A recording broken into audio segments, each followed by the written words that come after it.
Now one of the richest Indian ನಿಮಗೆ ಗೊತ್ತಿದೆ. Okay, so he has so many companies and he is one of the richest person. ಅವರು ಬಹಳ ಶ್ರೀಮಂತರಿದ್ದಾರೆ. ಅವರು ಏನನ್ನ ಮಾಡ್ತಾ ಇದ್ದಾರೆ, ಹೇಗೆ ಈ ಶ್ರೀಮಂತರಾದರು?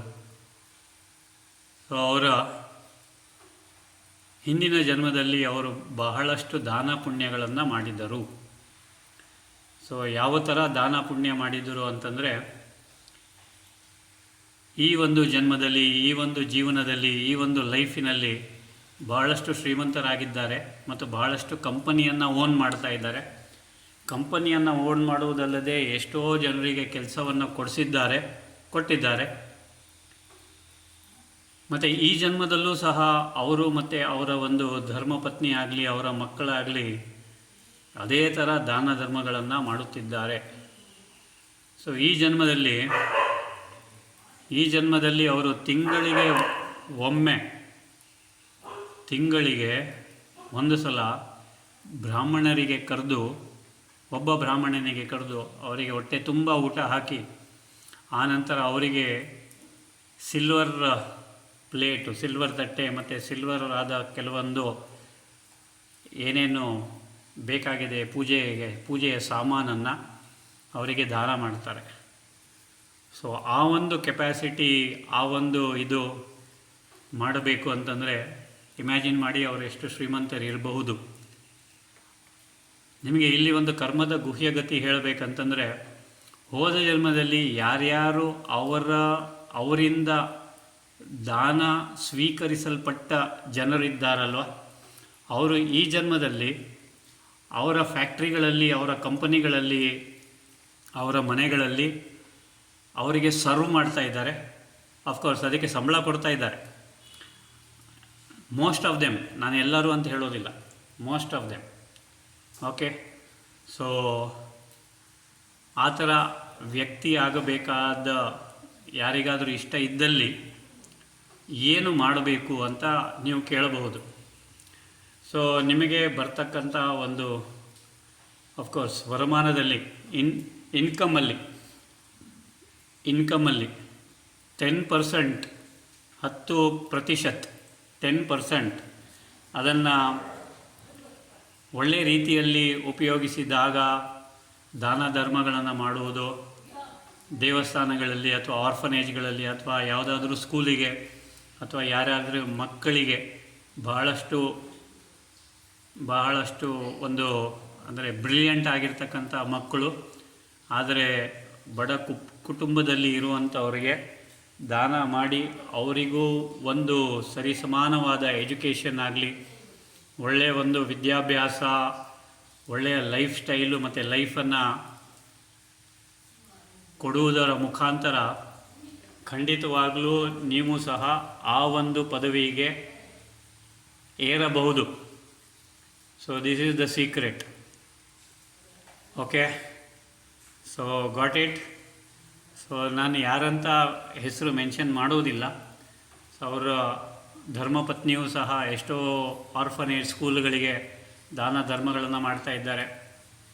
ಎಷ್ಟೋ ಒಂದು ಏನಂತಾರೆ ಅದಕ್ಕೆ, ಸ್ಟೂಡೆಂಟ್ಸ್ಗೆ ಫ್ರೀ ಆದಂಥ ಬುಕ್ಸು, ಪುಸ್ತಕಗಳು, ಯೂನಿಫಾರ್ಮ್ಗಳು, ಐ ಥಿಂಕ್ ಒಂದು ಫುಲ್ ಸ್ಕೂಲನ್ನೇ, ಒಂದಲ್ಲ ಸುಮಾರಷ್ಟು ಸ್ಕೂಲನ್ನು ಅವರು ದತ್ತು ತೆಗೆದುಕೊಂಡಿದ್ದಾರೆ. And the same thing if you observe, ಈ ಬೆಂಗಳೂರಲ್ಲಿರ್ತಕ್ಕಂಥ IT ಕಂಪನಿಗಳು ಅದನ್ನೇ ಮಾಡ್ತಾ ಇದ್ದಾರೆ. ಇಫ್ ಯು ಅಬ್ಸರ್ವ್, ಈ IT ಕಂಪನಿಗಳು ಏನು ಮಾಡ್ತಾ ಇದ್ದಾರೆ ಅಂದರೆ, ಹತ್ತಿರ ಇರ್ತಕ್ಕಂಥ ವಿಲೇಜಲ್ಲಿ ಆ ಸ್ಕೂಲ್ಗಳನ್ನು ತೆಗೆದುಕೊಂಡು, ಆ ಸ್ಕೂಲ್ಗಳನ್ನು ಇನ್ಹೆರಿಟ್ ಮಾಡಿ, ದತ್ತು ತೆಗೆದುಕೊಂಡು, ಆ ಸ್ಕೂಲ್ಗಳ ಏನು ವ್ಯವಹಾರ ಇದೆ, ವಾಟ್ ಆರ್ ದ ಎಕ್ಸ್ಪೆನ್ಸಸ್, ಕೆಲವರು ಎವ್ರಿಡೇ ಫುಡ್ಡಿನ ಎಕ್ಸ್ಪೆನ್ಸಸ್ಸು, ಕೆಲವರು ಬುಕ್ಸು, ಯೂನಿಫಾರ್ಮಿನ ಎಕ್ಸ್ಪೆನ್ಸಸ್ಸು, ಹಾಗೆ ಕೆಲವೊಂದು IT ಕಂಪನಿಗಳನ್ನು ಅದನ್ನು ಮಾಡ್ತಾ ಇದ್ದಾರೆ. ಅದೇ ಥರ I know very well and that sister has not logged in today. Her second daughter is doing such a beautiful work and she is been recognised by the United Nations also. I am not going to mention the name please, most of you will know the name ನಾನು ಹೇಳಿದ ತಕ್ಷಣ. Her second daughter has has inherited ಒಂದು ಸ್ಕೂಲನ್ನು in one of the towns. I am not going to name the town also. Okay, so ಅವರು ಆ ಟೌನಲ್ಲಿರ್ತಕ್ಕಂಥ ಒಂದು ಸ್ಕೂಲನ್ನು ದತ್ತು ತೆಗೆದುಕೊಂಡು ಅಲ್ಲಿ ಯೂನಿಫಾರ್ಮು, ಅವರಿಗೆ ಬುಕ್ಸು, ಮತ್ತು ಆವಾಗ may be once a month or once in 6 months. She is a very small girl, okay, she is not a grown up girl. And she started this activity from when she was in 7th standard. Now she is in probably first year PUC, no, second year PUC, no, 12th standard idare. I think most of you know her name also, and most of you know her mother's name also. I am not going to reveal that in the class. Ee class alli reveal ಮಾಡಲ್ಲ. So ಅವರು united nations USA ನ್ಯೂಯಾರ್ಕಲ್ಲಿ ಆಗತಕ್ಕಂಥ ಒಂದು ಇದರಲ್ಲೂ ಸಹ ಅವರಿಗೆ invite ಮಾಡಿದರು. And she gave a wonderful speech there. So ಆ ಥರ ಒಂದು ಬುದ್ಧಿ, ಆ ಥರ ಒಂದು ನಮಗೆ ದಾನ ಮಾಡುವಂತಹ ಒಂದು ಏನಂತಾರೆ ಅದಕ್ಕೆ ಬುದ್ಧಿ ಅಥವಾ ಆ ಒಂದು ಮೈಂಡ್ ಸೆಟ್ ಬರಬೇಕಂತಂದರೆ ಆ ಒಂದು ಏಜಲ್ಲಿ she started it from the age of from the age of maybe 13 or 14 when she was in 7th standard. So I was told that she has inherited ಆ ಒಂದು ಸ್ಕೂಲನ್ನೇ ದತ್ತು ತಗೊಂಡಿದ್ದಾರೆ ಅವರ ಹೋಮ್ ಟೌನಲ್ಲಿ. And she is doing that work. And ಅಲ್ಲಿ local news ಪೇಪರ್ಸಲ್ಲಿ ಸಹ ಅವರ ಫೋಟೋ ಮತ್ತು the school which she has inherited ಅದರದ್ದು ಫೋಟೋಸ್ ಎಲ್ಲ ಬಂದಿದೆ. And she is been recognised by the world over. So you imagine ಮಾಡಿ, like such a girl she is. And now she is in college, of course 12th standard. So this is all what I wanted to tell. That is how people become, ಏನಂತಾರೆ ಅದಕ್ಕೆ, I will put it this way, rich ಅಂತಲೇ ಹಾಕ್ತೀನಿ. Wealthy when I say wealthy, it doesn't mean only ಹಣದ ಇದರಲ್ಲಿ. That girl is brilliant, okay, rank holder in a school and college. So wealthy ಅಂದಾಗ ಜ್ಞಾನದಲ್ಲೂ wealthy, ಹಣದಲ್ಲೂ wealthy, in all the walks of life, social ಆಸ್ಪೆಕ್ಟಲ್ಲಾಗಲಿ, ಫ್ರೆಂಡ್ಶಿಪ್ಪಲ್ಲಾಗಲಿ, her friends like her very much, neighbors like her very much. So that is all I wanted to tell. So ಇದು ಕರ್ಮದ ಗುಹ್ಯಗತಿ. So ನಾವು ಕೊಟ್ಟದ್ದು universe gives us back. So what you give, the universe gives you back, not 1-fold or 2-fold, maybe 10-fold or more than that.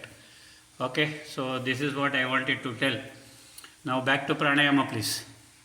At the same time, if you want to be wealthy, ಈ 5 ತತ್ವಗಳಿಗೂ ಸಹ ನೀವು